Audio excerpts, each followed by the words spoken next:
संकष्ट चतुर्थी की कहानी। एक दिन माता पार्वती नदी किनारे भगवान शिव के साथ बैठी थीं।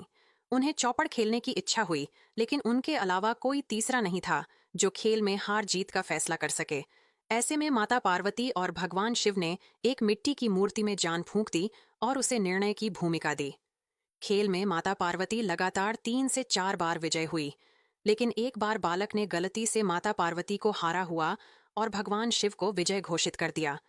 इस पर माता पार्वती उससे क्रोधित हो गईं। क्रोधित माता पार्वती ने उस बालक को लंगड़ा बना दिया। उसने माता से माफी मांगी, लेकिन उन्होंने कहा कि श्राप अब वापस नहीं लिया जा सकता, पर एक उपाय है। संकष्ट के दिन यहाँ पर कुछ कन्याएं पूजन के लिए आती हैं, उनसे व्रत और पूजा की विधि पूछना। तुम भी वैसे ही व्रत और पूजा करना। माता पार्वती के कहे अनुसार उसने वैसा ही किया। उसकी पूजा से प्रसन्न होकर भगवान गणेश उसके संकटों को दूर कर देते हैं। जय हो भगवान गणेश की। दो दोस्तों की कहानी। बहुत समय पहले की बात है। दो दोस्त थे, अर्जुन और रवि। दोनों गांव में रहते थे और बचपन से ही एक दूसरे के साथ बड़े हुए थे। उनकी दोस्ती पूरे गांव में मशहूर थी। एक दिन उन्होंने तय किया कि वे जंगल में घूमने जाएंगे।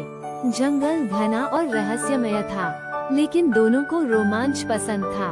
चलते चलते वे जंगल के अंदर काफी दूर निकल गए। तभी अचानक एक बड़ा भालू उनकी ओर आता दिखाई दिया। अर्जुन को भालू देखकर बहुत डर लगा। वो तुरंत एक पेड़ पर चढ़ गया, क्योंकि उसे पता था कि भालू पेड़ पर नहीं चढ़ सकता। रवि पेड़ पर चढ़ना नहीं जानता था, इसलिए उसने जमीन पर लेटकर अपनी सांस रोक ली और मरने का नाटक करने लगा।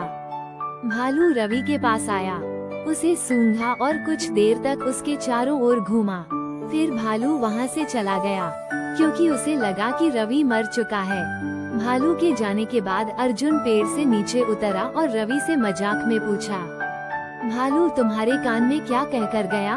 रवि ने गंभीरता से जवाब दिया।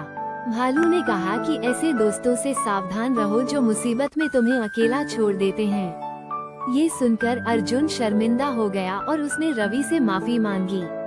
उस दिन से अर्जुन ने सीख ली कि सच्ची दोस्ती मुसीबत में साथ खड़े रहने में है। शिक्षा। सच्चा दोस्त वही है जो हर परिस्थिति में आपका साथ दे।